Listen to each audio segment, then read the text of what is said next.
Good afternoon, everybody. My name is Lance Johnson, and I am the host of this episode of Amplify Your Business. And today we are joined by Allan Kelly from Greencare Landscaping. Allan has reached out to us to ask us a little bit about marketing his business, and in particular, how to generate more leads as he goes into the spring season. So, Allan, welcome to the show. Tell us a little bit about your business. Well, thank you for having me on. And I've been in business for 25 years. We do landscaping, lawn maintenance, and landscape maintenance. We service residential and commercial clients. We do hardscape landscaping and softscape landscaping. And Excellent. that's about, yeah. So when it comes to the business, you said 25 years you guys have been operating. And so has it been residential mostly then, from what I gather? We're kind of moving more to the commercial. Oh, okay. Over the years, it just seems to be the progression. So you were doing more Yeah, landscaping in the past, but it's migrated more yeah, to commercial now? yeah. I didn't really, I didn't really plan it that way, but it's kind of headed that way. Okay. But I started off in residential primarily, but Yeah. now we're just getting more commercial.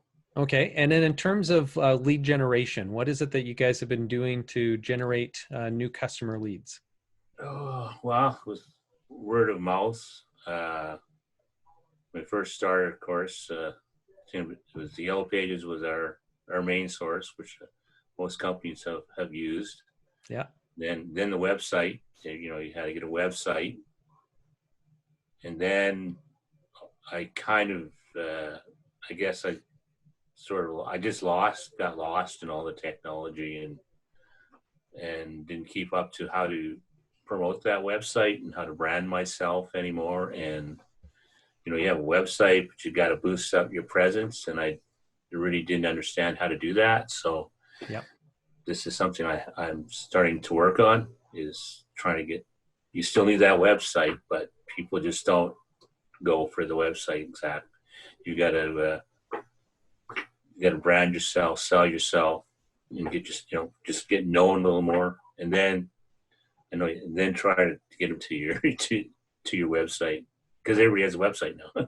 yeah, yeah. Just a website isn't going to do it anymore. That's correct. So No. how do you get people to the website right now? Are you doing anything in particular to drive traffic there? Well, I usually any kind of advertising I do, it's always go to the website, Yeah.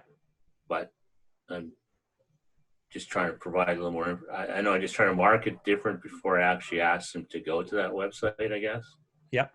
not just go to the website.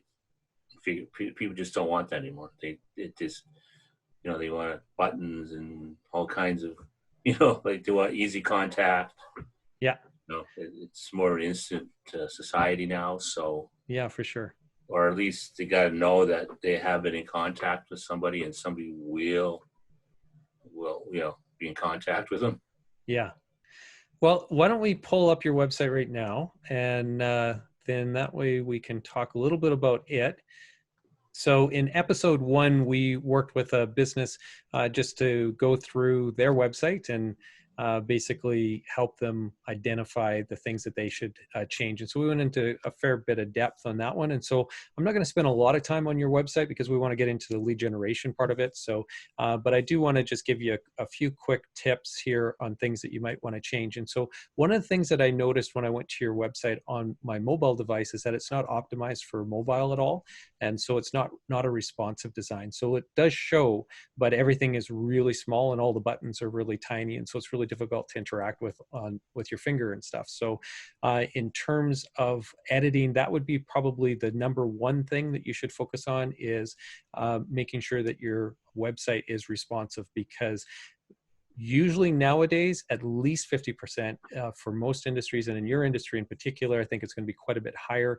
So probably in the neighborhood of 60 to 70% of your traffic, you could expect people to be viewing it on mobile devices. And so if they don't have a good viewing experience on mobile, they're not going to convert. or they're not going to be able to hit that contact us button even. And so that's a problem. The other thing that I think that you really want to focus on that would be a kind of an immediate improvement would be to add up in the header here your actual phone number and have it so it's click to call. So when people are on their mobile devices, they just have to touch the number and it'll automatically start dialing from their phone. And so you want to make it as easy as possible for people to be able to connect with you. And that would be a number one way that I would think that you would want to have people reaching out to you. Another thing that is common on websites nowadays is the inclusion of a little chat pop-up box, which is usually down in the bottom right corner. And so that would be an opportunity for people to enter in a message or ask for a quote and to reach out to you immediately so that you can be responding to that through your mobile device or from your computer or whatnot. So those would be some ways to increase the ability for people to contact you very easily, which, like you mentioned, people kind of want instant information now. So that's the direction I would go with that for you. And then the other thing when it comes to design, just in general, it's an older design. It's not a very visual design. So it's good that you've got an image here. It's a beautiful landscape project, I presume, that you had done. And then when I click through the other pages, it's very minimal in terms of images as well. So what you want to do is really showcase the beautiful things that you're doing, the living spaces that you're creating for people, the outdoor living spaces. And so we're in this very visual world now with Instagram and social media just completely occupied with great quality images. And so you want to do that as much as possible on your website as well. And then provide them with, good information about what it is that you're doing and the advantages that you have, which is the experience that you're bringing to it. 25 years, there's a lot of trust in there. And so I'd really emphasize that and emphasize the work. The other thing that would work really good on your homepage is testimonials. I didn't notice any testimonials throughout your site at all. And so testimonials are really powerful because it's other customers basically advocating for your services, right? Saying that you are the best at what you do and that they really appreciate it and what you did for them and that they can trust you and so on and so forth. So that would be really good to have in the written form, but even better if you can get it in a video form. And so a lot of people will think that you have to have really high-end production when it comes to testimonial videos, but that isn't necessarily the case. Having something that's filmed with your smartphone after you've done a job and you're just, they're collecting the payment, it would be good to just ask the person if you can record them doing a little testimony for you, talking about what they loved or appreciated about what it is that you were able to do for them. And so just record it on your smartphone and then upload that to a video hosting service like Vimeo, and then just embed it onto your website. And you're going to be able to communicate so much better what is so special about the services that you provide. Does that make sense? Yeah. The other thing too is having a form on the page. So the call to action, which is going to be, if people don't want to call you, that they can send you a quick email. And so having that form here on the website would be really important as well. So some way that people can contact you, either through a chat or the phone number at the top, or some sort of book now form. So I think you've got that over here. If I just click on the book now. Yeah, so you've got a form here, but I would also include it on the homepage. Just make it really quick, really easy for people to contact you. And make it a nice, beautiful, simple form if at all possible. Okay, so some of that stuff is pretty easy, pretty basic. Do you know what you're using to create the website right now? Is that a WordPress site or is it a Squarespace or what kind of software was used to create it? Do you know? I had somebody professionally design this, so I'm not. Okay. Couldn't tell you right offhand. Yeah, so you don't do the editing yourself. You have somebody else do it then for you? Well, I haven't really done any editing since it was developed. That's one of my yeah. Well back. So yeah. So there's nowadays, from the time in which you probably had this created to now, there's a lot of really great, inexpensive web, do-it-yourself kind of web software that you can, just quickly go in and drag and drop things around and make the edits right there. And so Squarespace is a great option. Wix is another great option. And there's a bunch of other ones that are just kind of do it yourself and very, very inexpensive, and things that you would be able to do. Obviously, if you needed more support, then go back to a developer if you wanted something a little bit more complicated. But all the things that we talked about can all be accomplished with those pretty simple. Okay, so now let's talk a little bit about driving the traffic to the website. And so one of the things that a lot of people forget about, or they don't spend much time on, is the SEO. So search engine optimization. Are you familiar with that at all? Pardon me? Are you familiar with the term search engine optimization? No. No. Okay, so that's how you get discovered on Google. So when somebody was to search for landscapers in Edmonton, as an example, the only way that your listing gets visible is based off of Google's search algorithm putting you in the results. So, there's pages and pages of results that'll show up there, all your competition, right? And so in order for you to get any of the traffic from that search, you have to be on the first page, and preferably within the first fold of the page. So the first, 10 kind of listings. If you're much below that, you might not get a call from anybody who's searching it. And so that's a free way of getting traffic. And by free, I mean you don't have to pay for any ads or anything. When people are searching for those services, they see your listing, and then they end up calling you. Just like the yellow pages used to be, in a way, there, you just get a listing and you pay for that listing in there. This is a free way of doing it, but you do have to do some things on your website in order to make it so that the search algorithm can categorize your website properly and rank you according to the types of terms and the types of services that you offer. And so we won't get into that too much, but that would be one thing that you might want to take a look at. And that would be something that you probably need to hire out. I'm just guessing, because you don't have a lot of the web design experience by the sounds of things. The other way to drive traffic to your website is through social media posting. And in a previous conversation, you'd mentioned a little bit about how you needed to get onto social media. Are you doing anything in social right now? I'm trying to put out my first post, I guess. I'm getting ready till probably next week do one of those. So. Oh, excellent. And what platform are you using for that? Is that Facebook or Instagram or Facebook? Yeah. Facebook? Okay. Yeah. And so I think with your guys' work, what you do, because it's such a visual work, I think it would be really useful to actually use Instagram as well. So I would probably look at doing both Instagram and Facebook.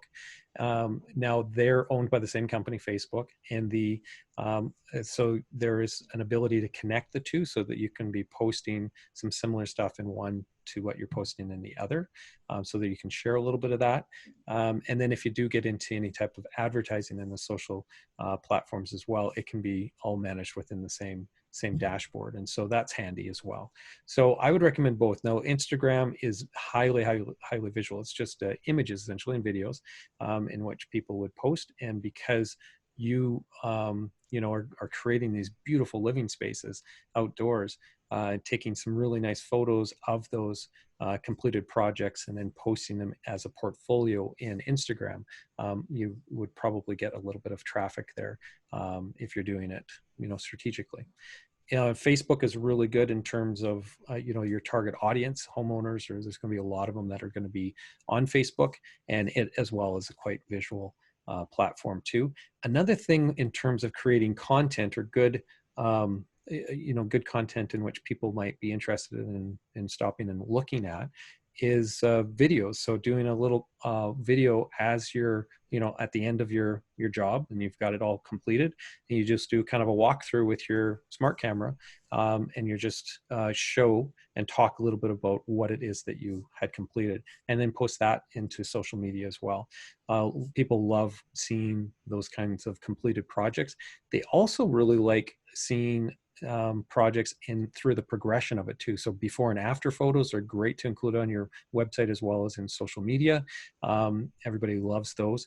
And then also if you were to do some throughout, so they can see the different stages of the production. And again, video is really great, where you could be turning the the camera on yourself, or having somebody film you, or if you have somebody else in the company who wants to be on camera talking about what it is that you guys are doing at that particular point in time for that project, that can be quite engaging content. And you can do that as live posts, which tend to get a little bit more traction or exposure on the social media channels as well. So if you're just getting into social media, that's a lot to take in. So that might be a bit of a challenge for you to get there immediately. But the key with social media is that you're creating content that people are going to want to interact with. If you're not doing that, then there's really not much point in being there, because people aren't going to interact with it anyway. And so you're not likely going to generate any sales from that activity, if you understand what I mean. So it's kind of one of those things where you have to do enough of it in order for there to be enough engaging content in order for people to interact with it. If you don't, then you might be just kind of wasting your time, and we wouldn't want to have that happen, because you're a busy guy, you got lots of other things to focus on as well. So in terms of priorities, if you were to pick between getting your website updated or working on social media, I would say definitely do the website, get those updates done so that when people are visiting, it's going to convert a little bit better. And then from a lead generation standpoint, I would actually lean towards more paid advertisements as opposed to just organic social posting. So the organic social posting will help if and only if you've got a very large engaged following. But right now, because you're just starting out, you don't have very many people who are following you, so you're not going to be found. So your customer isn't going to find you. It's the equivalent of, in the old days of the yellow pages, is if you're in the yellow pages, but only your 10 friends and family have the yellow pages, nobody else has it, right? So they're the only ones who are ever going to see your ad in it. And so that's the challenge with social media, is that you won't get found by anybody else unless you've got a much bigger and an engaged following there. So baby steps initially to get there, but I wouldn't rely on it for this season. So what I would do, though, is I would put some ads out. And so typically in the past, have you done any other types of advertising? You mentioned that you would have your yellow pages listing. Did you do any other types of advertising? Oh, I used to community newspapers, and when I first started, there was I'm sure it's Examiner. I used to do a lot of advertising in that,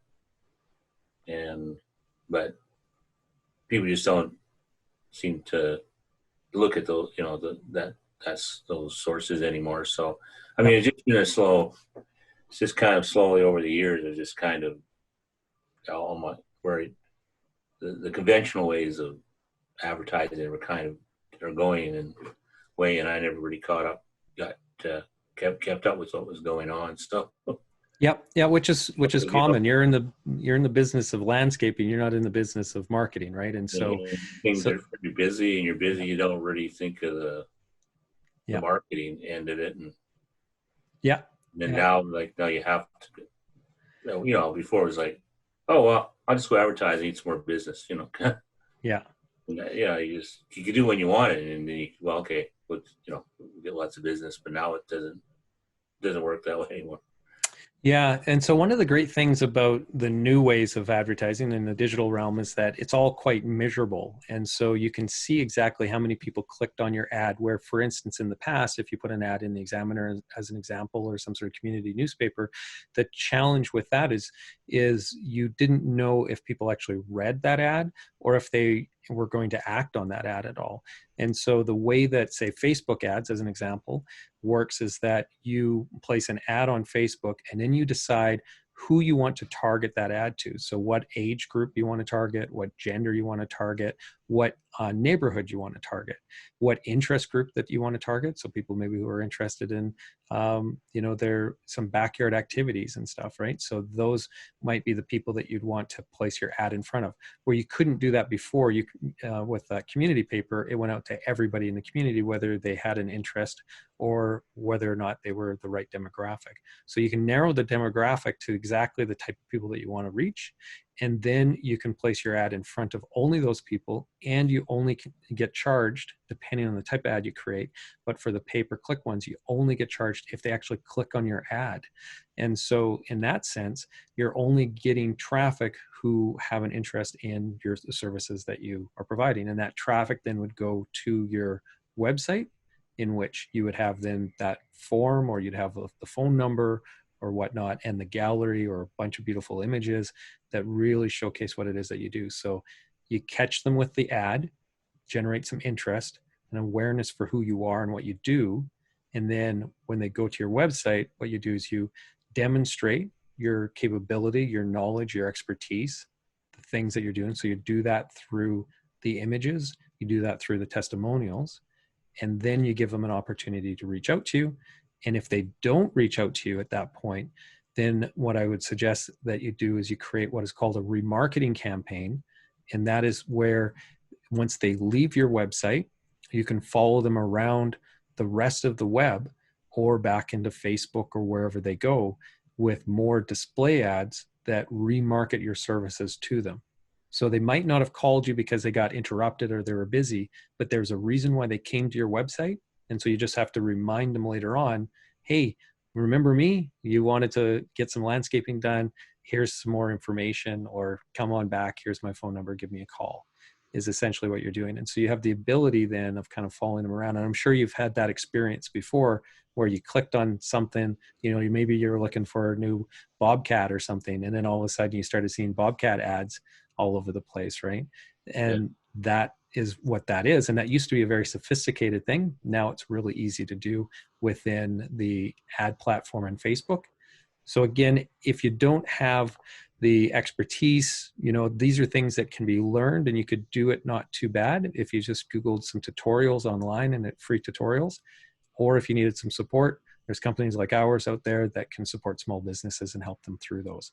And it's not super difficult, doesn't cost a lot of money to get those campaigns up and running.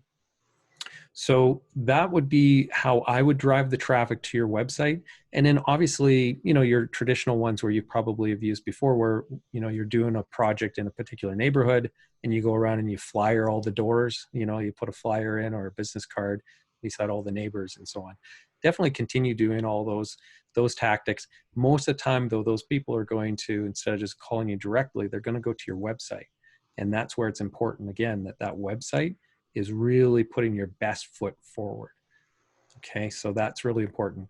And if you can specifically send them to a page that shows what you did for that neighbor in their neighborhood, that might actually get a little extra traction as well. So for instance, if you're getting close to completing a job, or you have completed the job, in the little flyer or whatever it is that you're going to leave at their door, what you would do is you'd reference that, hey, would you like to see the project we just finished in your neighborhood? And on your website, you would be sending them to a page of your website that showcases what you did for them. So before and after photo or something like that, because neighbors are generally curious about what their neighbors are doing. And so that might be a way to do that. Obviously, you'd want to ask permission from your client first before you were to share some of that though. So that's an idea is in terms of driving some traffic there. Now, once they're on that website, you definitely want to create some urgency, and maybe in that marketing material too, right? So in the ads that you'd be placing on Facebook or the posts that you're doing there, what you'd want to do is talk about some sort of urgency to get them to act now. Because you've got a very narrow window for your spring cleanup services, essentially, right? And so just in general, you've got the summer window just for all your landscaping services. And if we have a summer like last year with all that rain, that's even a more narrow window than what you typically would get. So you want to get those people to convert as quickly as possible. And so what I would suggest to create that urgency is to have some sort of an early booking discount. Do you do discounts like that at all? Do I do discounts? Yeah, like early booking discounts or anything like that? I haven't in the past, but it's something I've been thinking of. Yes. Well, another thing I do is, especially with my residential clients, to take my lawn service, spring cleanups, and lawn cutting. Even commercial. I send a letter out every year, let them know exactly what let them know I'm still around, Yeah. and I list, like their their I give them, the service they did from last year, Yep. what's going to cost them this year, and kind of like uh, and actually most of them will book quite early just because they want me, right? Yep.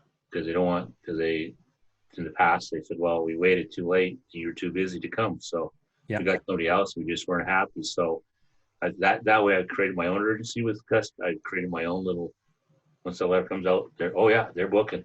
Yeah. Oh, that's good. Yeah. So if They you're they busy want enough on the with way. that, then you wouldn't need to. So I have done some. So I kind of understand a little bit about creating that urgency, and Yep. I've always kept in touch with them. So it's kind of, but well, actually, a lot of my customers and the lawn maintenance and it were seniors. Of course, what happens over the years with seniors. I mean, either move, pass away or move to a nursing home or something, or and then try to replace them. Yeah. Yeah. Yeah, So it's a constant revolving door yeah. there, as it is with most But even customers. that market's sort of kind of getting smaller, but Yeah. general customers I do have, they're loyal, and so I haven't had to give discounts, but this year because of the economic situation, I'm probably going to offer a discount because it would be loyal. And of Yeah. course, any new customers, I'm going to, you know, have a discount too because everybody's hurting, right? So, Yeah. Yeah. And so but it's one of those things where, loyalty discount, some businesses will do. I'm not necessarily suggesting loyalty discounts unless you think that that is going to be needed this year because things are going to be tighter. But what I was speaking more to is more new customers, right? So those ones that we always have a churn of clients over the years. And so we lose some every year just through attrition. And so you always are needing to add new customers. And so to get them, if you've got a fair bit of capacity that you need to market, then sometimes creating that urgency through some sort of discount or deal or a bonus offer of some sort where they get, free fertilize or free aeration with a fertilizing spring cleanup or whatever, yeah, that, I've been that kind toying of thing. with a few. I've been toying with a few ideas. So Yeah. Yeah. And so when you said that you send out letters, so that would be mailed out then, I presume, or is those emailed? yeah, no, so they're all. I sit there and I personally sign them all. Yeah. I do the newsletter and I sign them all. That's good. That's On really the good. letterhead. So I kind of give them that feeling that it's like they're important. It's not just Yep. you know Yeah, and in today's digital world, definitely when you get a letter nowadays, it resonates that much more, right? And it does feel a little extra special. And so, I would say definitely continue doing that. And do you do much in the way of email marketing at all? Do you keep a database of emails that you can reach out to people quickly on too? but then some people like to be emailed. So then you kind of figure it out, and then you give them their preference, I guess. Yeah. Yeah. So when it comes to email marketing, that's something that is quite important nowadays as well. And so when you're building that list of potential prospects or you're building the list of people who you want to be reaching out to, so past clients as well as existing clients as well as prospective ones, sending them relevant content each on a regular basis just to stay in contact with them and give them something of value is quite important to keep your brand in front of people.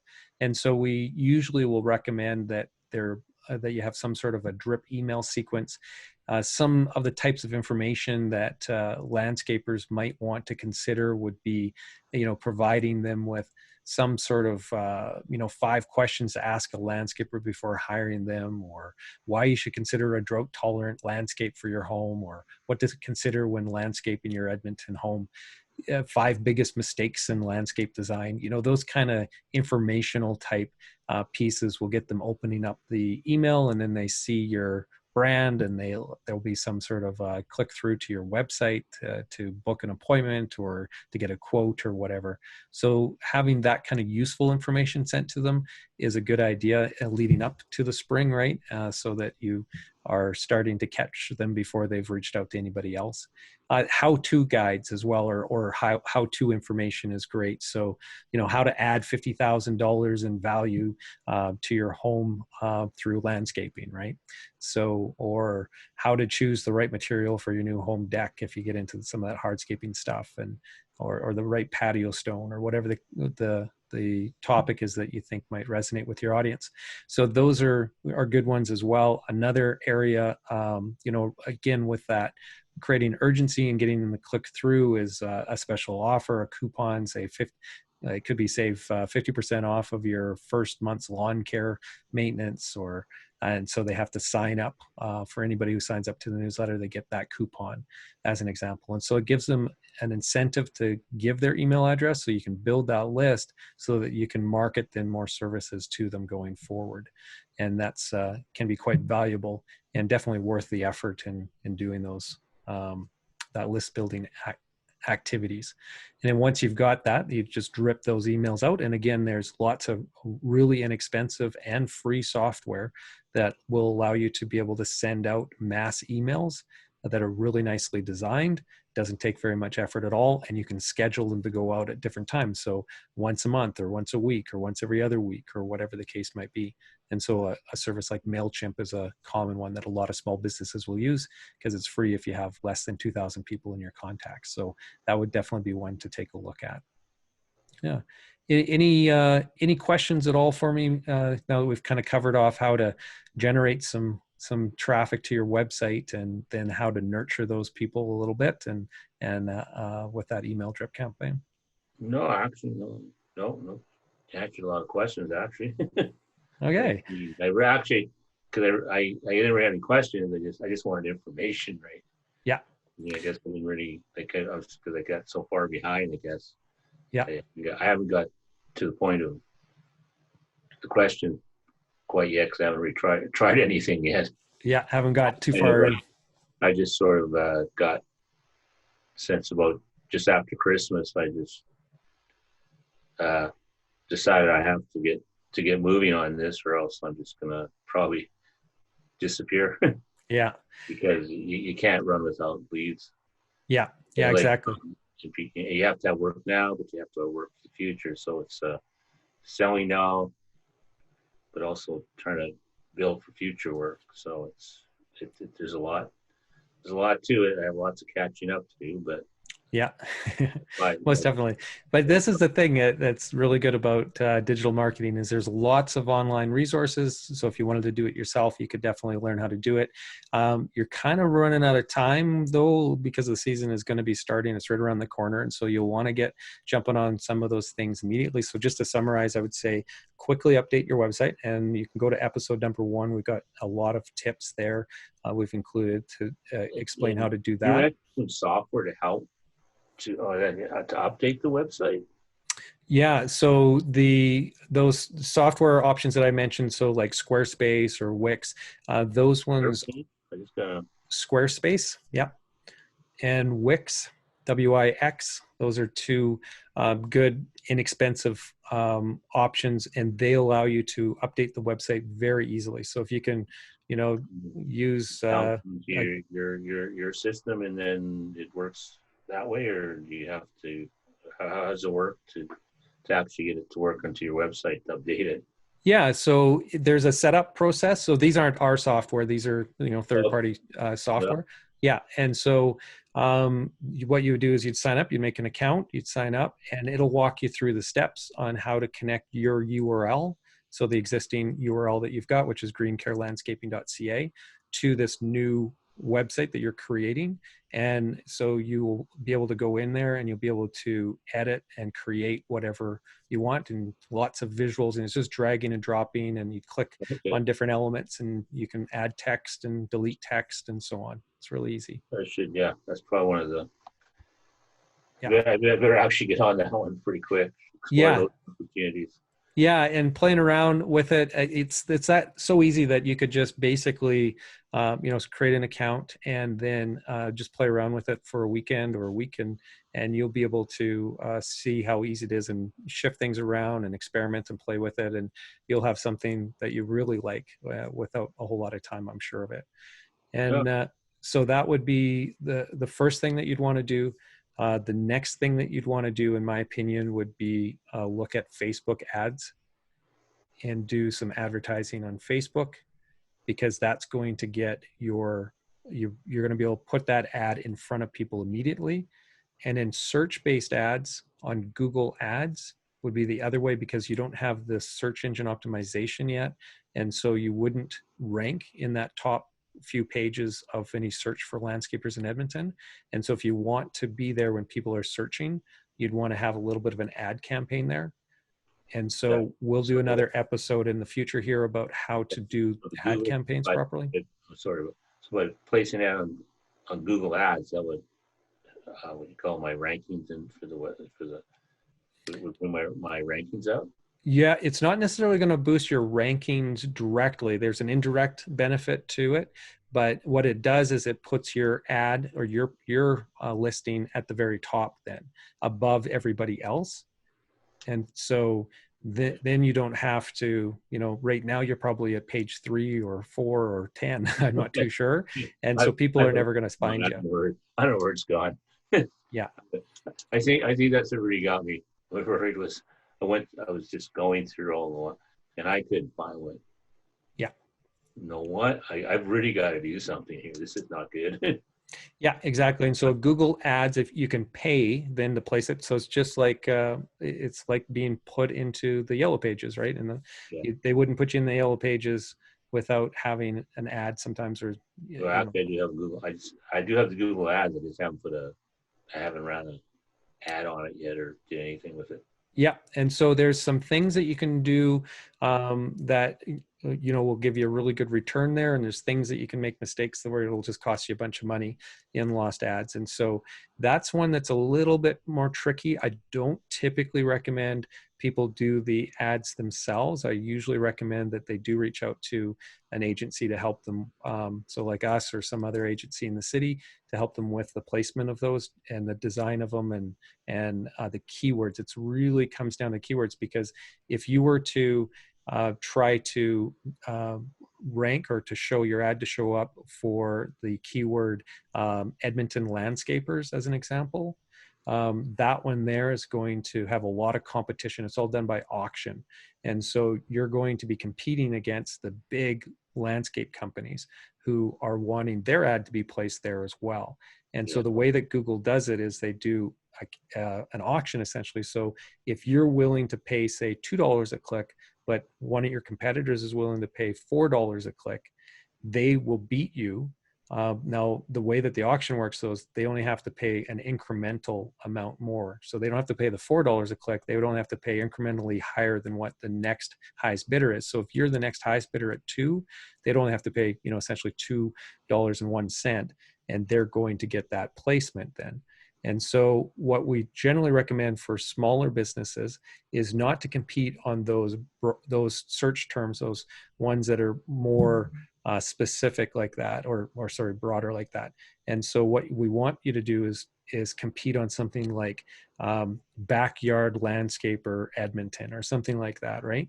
That has more words in it, so that there's less search traffic for it, but it's very specific, but there's less competition on those as well. So there's little things like that that can save you a lot of money in terms of how much ad spend that you're going to make or have to pay in order to get that placement. So I would definitely recommend that you look to having somebody help you with that.